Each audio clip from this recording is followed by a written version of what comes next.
بسم اللہ الرحمن الرحیم۔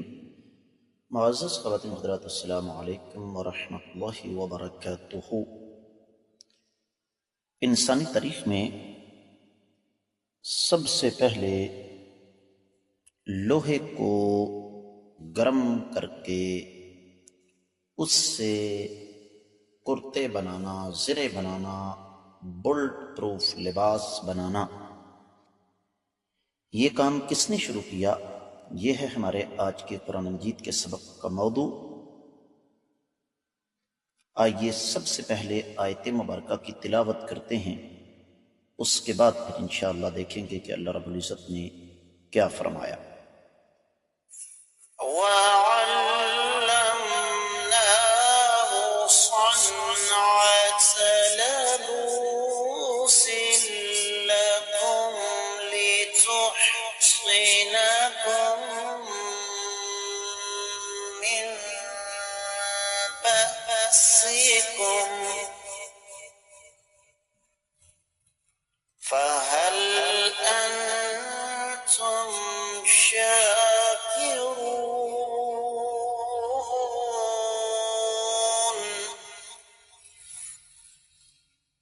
وَعَلَّمْنَاهُ صَنْعَةَ لَبُوسٍ لَكُمْ لِتُحْصِنَكُم مِّن بَأْسِكُمْ فَهَلْ أَنتُمْ شَاكِرُونَ؟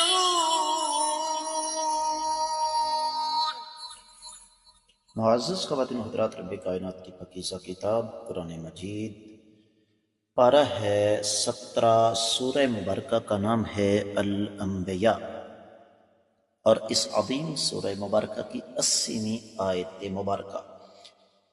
اللہ ملک العلم رب الجلال والاکرام سیدنا داؤد علیہ السلام کا تذکرہ کرتے ہوئے ارشاد فرماتے ہیں، وَعَلَّمْنَاهُ، اور ہم نے سکھا دیا اس ہستی مقدسہ کو، صنعت لبوس، لباس بنانے کا طریقہ، لکم، تمہارے لیے، لتحصنکم، تاکہ تمہارا بچاؤ ہو، من بأسکم، تمہاری لڑائی کے دوران، فہل، پس کیا، انتم، تم لوگ، شاکرون، شکر گزار بنو گے۔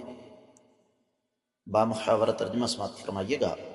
اور ہم نے سیدنا داؤد علیہ السلام کو تمہارے لیے لباس بنانے کی کاریگری سکھا دی تاکہ لڑائی کے دوران نقصان سے تمہارا بچاؤ ہو جائے، پس کیا تم شکر گزار بنو گے؟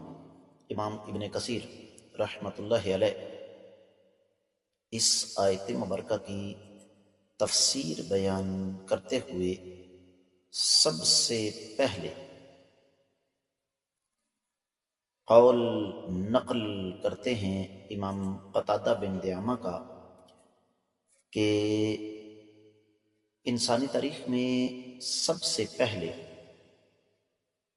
جو زرہ بنانے کا سلسلہ ہے وہ سیدنا داؤد علیہ السلام نے شروع کیا، اور رب کائنات نے ان کے لیے خصوصی طور پر یہ ایک خاص خاصیت رکھی تھی کہ وہ ہستی مقدسہ اللہ تعالیٰ کی توفیق سے لوہے سے زنے بناتے تھے۔ قرآن کہتا ہے، سورہ سبا آگے آ رہی ہے، وَأَلَنَّا لَهُ الْحَدِيدَ، ہم نے ان کے لیے لوہے کو نرم کر دیا، أَنِ اعْمَلْ صَابِغَاتٍ وَقَدِّرْ فِي السَّرْدِ، یہ سورہ سبا کی 10ویں اور 11ویں آیت مبارکہ ہے۔ اور معزز خواتین و حضرات، ابن کثیر رحمۃ اللہ علیہ فرماتے ہیں کہ بنیادی طور پر یہ لوہے کی زریں یہ دراصل لڑائی کے دوران کام آتی تھیں اور آج بھی آ رہی ہیں، اور یہ اللہ تعالیٰ کی انسانیت پر نعمت ہے جس کا انسان کو شکر ادا کرنا چاہیے۔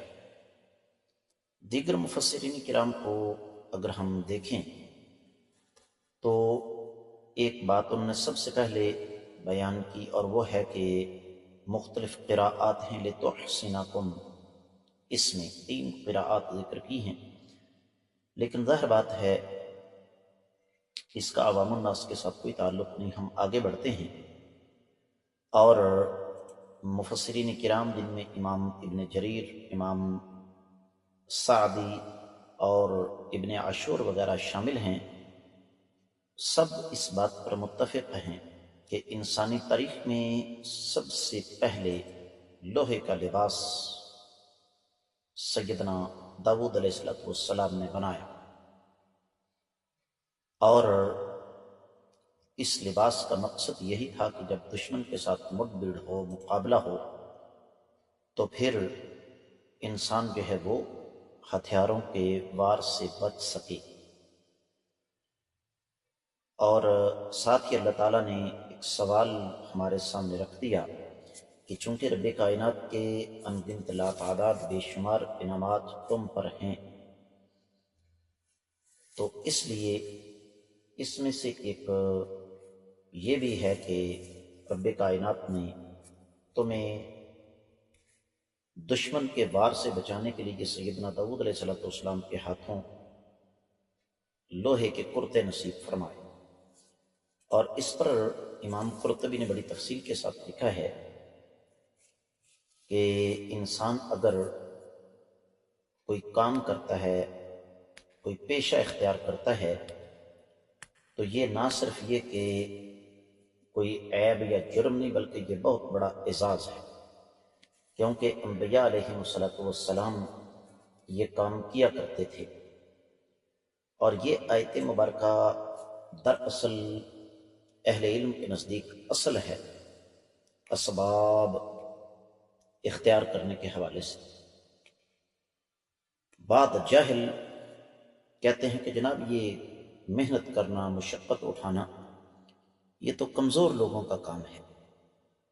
امام قرطبی رحمۃ اللہ علیہ نے اس پر بڑی تفصیل کے ساتھ یہ لکھا کہ اصل میں اس قسم کی باتیں کرنے والے احمق اور بے وقوف لوگ ہیں، اور انسانی تاریخ کے سب سے پہلے لوہے کا کام کرنے والے سیدنا داؤد علیہ السلام ہی تھے، جنہوں نے یہ سلسلہ شروع کیا، اور یہ توکل کے خلاف نہیں ہے۔ یہ بات ہم سب کو اچھی طرح سمجھ لینی چاہیے۔ امام قصاب نے النکت الدالہ علی البیان میں یہ بڑی تفصیل کے ساتھ اس پر بات کی ہے کہ یہ تو اللہ تعالیٰ کا احسان تھا کہ رب کائنات نے ان کو یہ توفیق عطا فرمائی کہ وہ اس قابل ہوئے، اور اس کے بعد پھر اس لوہے کو باقاعدہ ایک صنعت کی حیثیت مل گئی۔ اسی طریقے سے معزز خواتین و حضرات، بعض مفسرین کرام خاص طور پر واحد و تفسیر میں یہ بات ایک اور انداز سے لکھی ہے، اور وہ یہ کہ نبوت اور حصول رزق، یہ دونوں چیزیں اللہ تعالیٰ نے اکٹھی کر دی ایک ہستی میں، جن کا نام تھا سیدنا داؤد علیہ السلام۔ اور پھر اسی مناسبت سے ایک روایت بھی ہمیں ملتی ہے صحیح بخاری میں 1471 میں، کائنات کے امام صلی اللہ علیہ وسلم نے ارشاد فرمایا، ایک آدمی تم میں سے رسی پکڑے اور ایندھن اکٹھا کرے، اپنی پیٹھ پر اٹھائے اور اسے جا کر لوگوں کے ہاں فروخت کر دے، یہ اس سے بہتر ہے کہ وہ لوگوں سے سوال کرتا پھرے، چاہیں تو دیں چاہیں تو نہ دیں۔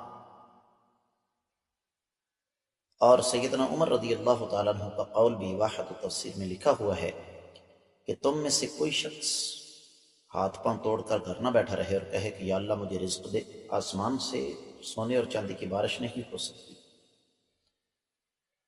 اور معزز خواتین حضرات، اس حوالے سے اور بھی بہت ساری روایات ہمیں کتابوں کے اندر مل جاتی ہیں، لیکن اختصار کے تقاضے تفصیلات کی راہ میں رکاوٹ بات کو اختتام کی طرف لے کر جاتے ہیں۔ اور یہاں پر ایک اور چیز میں آپ کی خدمت میں رکھتا ہوں، اور وہ یہ کہ بعض مفسرین کرام نے اس بات کی طرف اشارہ فرمایا ہے، خاص طور پر تفسیر روح البیان میں یہ بات لکھی ہوئی ہے کہ یہ لوہے کے کرتے بنانا سیدنا سلیمان علیہ السلام کا معجزہ، سیدنا داؤد علیہ السلام کا معجزہ تھا۔ اور وہ کیسے معجزہ تھا کہ لوہا جو ہے یہ بغیر بھٹی اور بغیر لوہے، بغیر آگ کے گرم اور نرم نہیں ہو سکتا، لیکن سیدنا داؤد علیہ السلام کے ہاتھ میں اللہ رب العزت نے اس کو نرم بنا دیا تھا۔ تو یہ دراصل ایک معجزہ ہے۔ تو اس میں ہمارے لیے ایک سبق کا پہلو نکلتا ہے کہ جب انسان اللہ ملک العلم رب الجلال والاکرام پر توکل اور بھروسہ کرتے ہوئے بذات خود محنت کرتا ہے، مشقت اٹھاتا ہے، تو اللہ تعالیٰ کی یہ سنت ہے، اللہ تعالیٰ کا یہ طریقہ ہے کہ رب کائنات کسی کی بھی محنت کو ضائع نہیں کرتے۔ تو اس کی پھر آپ کو اپنی روزمرہ زندگی میں ان گنت لا تعداد اور بے شمار مثالیں بھی مل جائیں گی۔ میں چونکہ بنیادی طور پر سیالکوٹ سے تعلق رکھتا ہوں، تو سیالکوٹ صنعت کاروں کا شہر ہے۔ یہاں پر ہماری آنکھوں کے سامنے وہ لوگ جو کسی زمانے میں بذات خود اپنے ہاتھوں سے فٹ بال سیا کرتے تھے، آج 4 فیکٹریوں کے مالک ہیں۔ بالکل اسی طریقے سے کچھ ایسے لوگ بھی ہیں جنہوں نے ایک چھوٹی سی دکان سے سرجیکل کا سامان بنانے کا سلسلہ شروع کیا، آج اللہ تعالیٰ نے ان کو بھی فیکٹریاں عطا فرما دی ہیں۔ تو اس آیت مبارکہ کا بنیادی سبق یہی ہے کہ ہم اگر محنت کریں گے تو اللہ رب العزت اس محنت کو پھل ضرور لگائیں گے، بشرطے کہ ہم بدنیت نہ ہوں۔ تو اس کے ساتھ ہی اس آیت مبارکہ کی مختصر تفسیر مکمل ہوتی ہے۔ میں آپ لوگوں سے خصوصی طور پر یہ گزارش کروں گا کہ جہاں تک ہو سکے ان اسباق کو صدقہ جاریہ سمجھ کر فیس بک پر، انسٹاگرام پر اور یوٹیوب پر آگے شیئر کیجیے۔ فیس بک پر ہمیں فالو کریں، یوٹیوب چینل کو سبسکرائب کریں اگر ابھی تک آپ نے نہیں کی۔